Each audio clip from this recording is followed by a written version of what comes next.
Hello అండి. Welcome to Chandu cooking passion. అందరూ ఎలా ఉన్నారు? నేనైతే చాలా బాగున్నాను. మీరు ఎలా ఉన్నారో కామెంట్ సెక్షన్‌లో మెన్షన్ చేయండి. ఈరోజు రెసిపీ వచ్చేసి బ్రెడ్ హల్వా అనేది మనం పెళ్ళిల్లో కానీ లేదా స్వీట్ షాప్‌లో గానీ ఎలా ప్రిపేర్ చేసుకోవాలనేది నేను చూపిస్తున్నాను. దీనికోసం అయితే నేను 5 బ్రెడ్ పీసెస్ అనేవి తీసుకున్నాను. 5 బ్రెడ్ పీసెస్, 3/4 కప్ షుగర్, ఇంకా కొద్దిగా కిస్మిస్ అండ్ బాదం పప్పు అనేవి డ్రై ఫ్రూట్స్ తీసుకున్నాను. మీ దగ్గర జీడిపప్పు ఉన్నా తీసుకోవచ్చు. నా దగ్గర అయితే ప్రెజెంట్ అవి లేవు. అందుకే ఇవి మాత్రం తీసుకున్నాను. ఇంకా 4 ఇలాచీ అనేది తీసుకున్నానండి.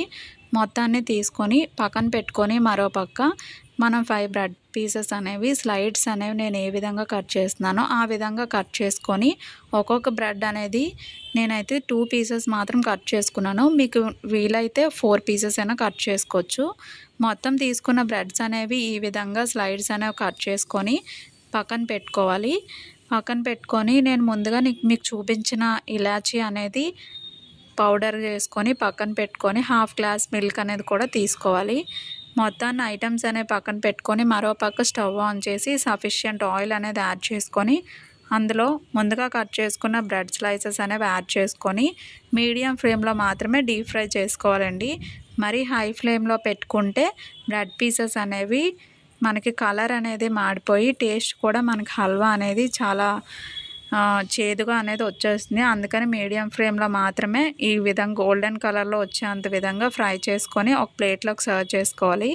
రిమైనింగ్ బ్రెడ్ పీసెస్ కూడా అదే విధంగా ఫ్రై చేసుకొని పక్కన పెట్టుకొని మరో పక్క స్టవ్ ఆన్ చేసి 3/4 కప్ షుగర్కి 1 కప్ వాటర్ అనేది యాడ్ చేసి మొత్తాన్ని షుగర్ లేకుండా కలుపుకొని తేగపాకం వచ్చేంత వరకు కలుపుకోవాలి.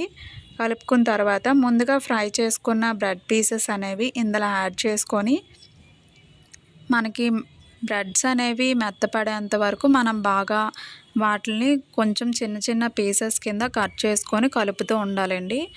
నేను ఏ విధంగా కలుపుతున్నానో ఆ విధంగా కలుపుకొని అందులో హాఫ్ గ్లాస్ మిల్క్ అనేది కూడా యాడ్ చేసుకోవాలి. యాడ్ చేసుకొని మిల్క్ వల్ల మనకి టేస్ట్ అనేది చాలా బాగా వస్తుంది.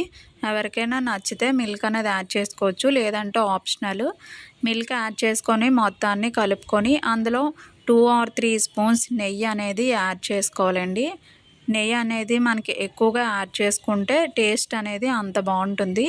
నెయ్యి అనేది యాడ్ చేసుకొని అందులో డ్రై ఫ్రూట్స్ ఇంకా లాస్ట్లో ఇలాచీ పౌడర్ కూడా యాడ్ చేసుకొని మొత్తాన్ని కలుపుకొని ఒక 2 to 3 మినిట్స్ అనేది బాగా నెయ్యి తేలేంత వరకు బాగా కలుపుకొని ఒక కప్లో సర్వ్ చేసుకొని తింటే చాలా బాగుంటుంది. మీరు కూడా ట్రై చేయండి. ఎలా ఉందో కామెంట్ సెక్షన్లో మెన్షన్ చేయండి. టేస్ట్ అయితే సేమ్ స్వీట్ షాప్లో కానీ పెళ్ళిలో కానీ పెట్టిన టేస్ట్ అయితే వచ్చింది. మీరు కూడా ట్రై చేయండి. Please like, share and subscribe friends. Thank you for watching. Bye bye.